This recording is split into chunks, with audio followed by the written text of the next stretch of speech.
just a few months, it will be time to say, I do, for a lot of people. I mean, what were you thinking?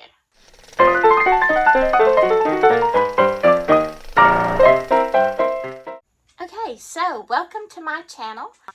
I'm Lily, and if you haven't been here before, my goodness, I do a lot of things, a lot of home renovations, and a lot of stories. Today I'm going to add to my series about Southern traditions, and this will be the wedding traditions. Are you ready?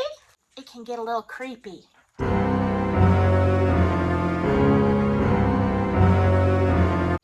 Okay, so grab your tea or coffee or bourbon. Did I just say bourbon? There is not bourbon in here. I'm a lightweight. Okay, so I had to just add this part in because apparently I wasn't recording part of it.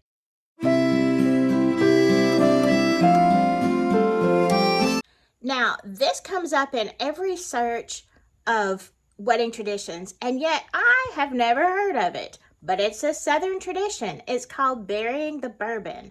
So supposedly, if you don't want rain on your big day, you take a brand new bottle of bourbon and you bury it somewhere with upside down, like with the, top pointing downwards. It's got to be exactly 30 days before the day of your wedding to ensure no rain. After that, I guess you can dig it up. Now, I have never seen a reason to bury a perfectly good bottle of bourbon, but apparently it works, or it's supposed to. I have relatives of hidden liquor before, but, not in the ground. And it has to be bourbon. So there you go. That's tradition number 1. Let's try this again, shall we? For this video, I had to get my little wedding bears. Aren't they cute? I got these off of Amazon. Hey there. Hi there, little bears. They're going to help me tell this story. Okay, I heard of a great tradition in Louisiana that is called... My cat doesn't start crying until I start talking into this camera.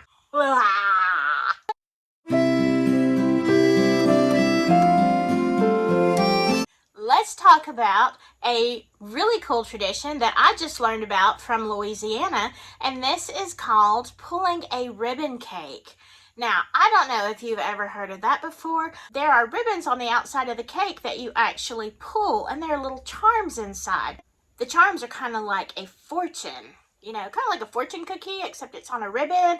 And if you get certain charms, it means certain things. Like if you get a rocking chair, it could be, you're going to have a long life or whatever. I think that's a really cute tradition. I've never been a part of a ribbon pulling on the cake, but it would be fun for any holiday, not just, a wedding.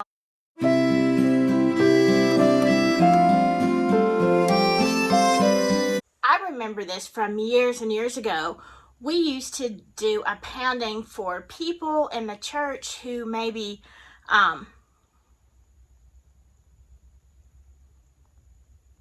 what was that just flew on the camera? Maybe it was fuzz. You never know around here. But we used to do poundings for people in the church who maybe were down on their luck. Somebody was out of a job, they needed food. So pounding was literally just bringing food. We would call it Pounding Sunday, and you would bring canned goods and, dry goods. And sometimes if you had anywhere to store cold goods, during church in those days, you would do that too. But mostly it was dried goods and canned goods. And we would give that to a certain family who was in need. And so that was really cool. So I did not realize that a pounding was also, a bridal thing, but this was a tradition that people did for the new couple. Instead of a wedding gift you never wanted, you got flour, sugar, eggs, things that they could bring into your pantry, and that would give them a great start in life. I don't know of anybody who does that now, but weddings have gotten so far off course, it's just crazy.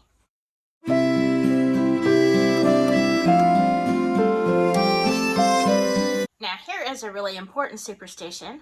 You are not to use your married name before you're actually married. Like, don't sign your name.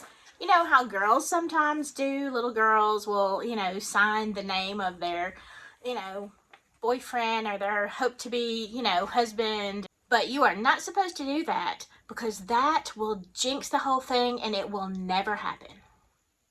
At least so they say. And this also includes monograms. Do not get anything with a monogram until you are married, girls. And, kind of stop it anyway. No. I like some monogram towels maybe, but there's been a lot of overkill. Alright, now here was always something to watch out for. If somebody gave you a knife as a wedding present, that was a curse because the union would be doomed to be cut in half. So there you are, you've already spent $50,000 on this wedding, and now somebody just gives you the gift of a knife. Well, somebody is trying to curse you. So if you want to break that curse, what you do is you hand them like a penny or a dollar or whatever, and that way, by handing them money, that means that you have actually paid for that knife, and the curse will not come upon you. If I had known then what I know now, I'd have brought my own knife to the wedding.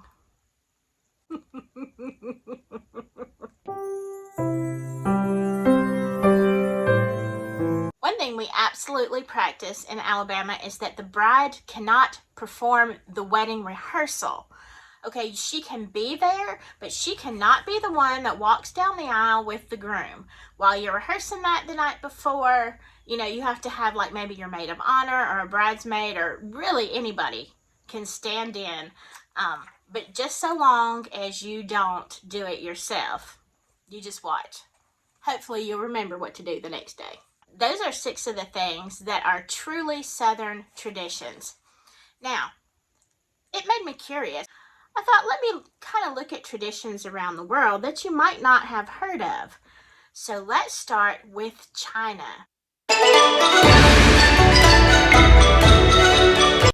In China, it is a tradition for girls to cry 1 hour a day the month before the wedding. Here in the South, we're just burying some liquor. They're actually crying. I saved all my crying till after the marriage. It comes from 2 sources. It comes from a tradition that there was this princess and the mother was so sad when the day of her wedding and she was getting ready to leave and she knew she was moving off. And so she grabbed at her feet and just held on to her and cried and cried. And so, it was the princess after all, so you wanted to be like the princess. So then it was tradition for mothers, daughters, friends, sisters, whatever, to get together, join in, and just cry 1 hour a day.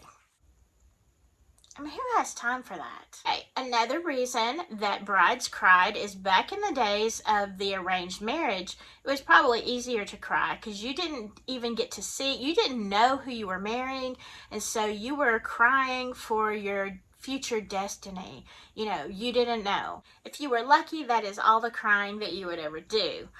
You want to know something else about China? For the past 3,000 years, they have done ghost weddings. Woo! Yeah, there was a practice of marrying dead people who were single so they would not be lonely in the afterlife. I mean, I hope it was okay with the dead person because maybe they wanted to be single forever. I don't know. The practice is so commonplace that, even recently, people will dig up graves to get the corpses to sell for a ghost wedding. I mean, I guess it's kind of like a barter. Here's your dead bride. It must be very lucrative because in 2016, a man was arrested for killing 2 women just to use them as ghost brides. Yeah. How sick is that? Now, I know a lot of you know about traditions around the world, but here's a few things I did find interesting.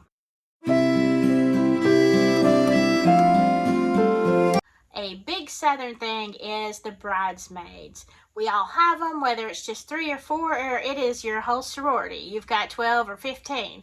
It doesn't matter. A Southern bride is going to have some bridesmaids to help her on her big day. Where did we even get the idea of bridesmaids? Well, back in old times, like maybe medieval times, apparently a bride was a big target for evil spirits. So they would be seeking her out to put a curse on her. Well, to confuse the evil spirits, she would have several of her closest friends dress in a garment that was very similar to hers, maybe even the veil, as to confuse the spirits. They wouldn't know who to curse. Also, at that time, there was a lot of kidnapping of brides. And, if everybody was kind of dressed up, you might get the wrong one. So they had all the bridesmaids looking like the bride, and, you just hope, I guess, they married the right person. I don't know. I mean, if y'all remember the Andy Griffith show, like back in the day, do y'all remember when Ernest T. Bass kidnapped Barney Fife thinking it was Charlene Darlin?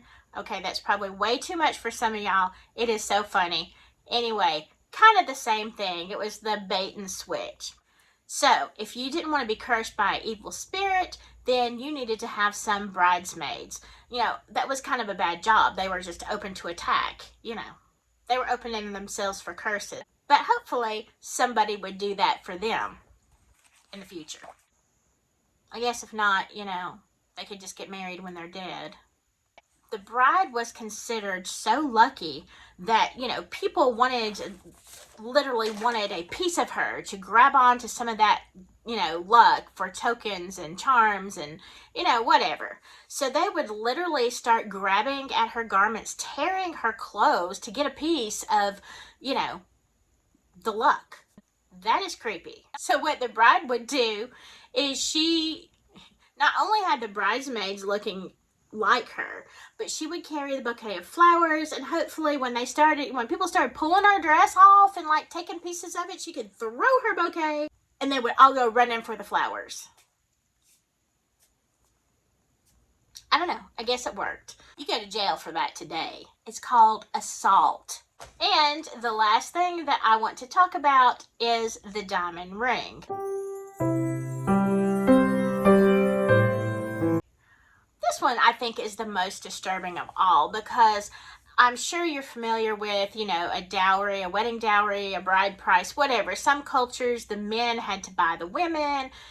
Some cultures, the, fathers had to pay for somebody to marry the bride. Anyway, there was an exchange of money and all this. So the, ring was kind of like a down payment that the groom gave to the bride before the marriage, to say, yes, I am serious about this, and she would wear the ring. So it wasn't necessarily a diamond ring. Okay, so let's back up about 100 years to when they were mining diamonds, and you just had a huge amount of diamonds, and, people didn't have a whole lot of money or expendable cash, the general public, for just, buying jewelry, especially expensive jewelry. So with an overload of diamonds, the De Beers Company decided to start a great marketing campaign with pictures of diamond rings and, the fiance proposing with a diamond ring. And it's supposed to be how much the bride is worth to him. Really, it was about an overload of diamonds that they couldn't get rid of. So it kind of became the thing to do. Somebody tells you needed to have a diamond. Just like today, you see advertisements and, you see the pictures, the commercials, whatever. I mean, you could not propose without a diamond ring, no matter how small. You had to have a diamond. I remember years ago they used to say, it needs to be a month's salary. That's a lot of money. Hey. But, now I'm hearing 2 or 2.5 months. I mean, yeah, like, pretty soon it's going to be a whole year's salary. You know what? Buy the diamond if you want, but the slogan, a diamond is forever, just marketing. That's it. Choose a ring that you would like of any color, any stone. It's not unlucky not to have a diamond.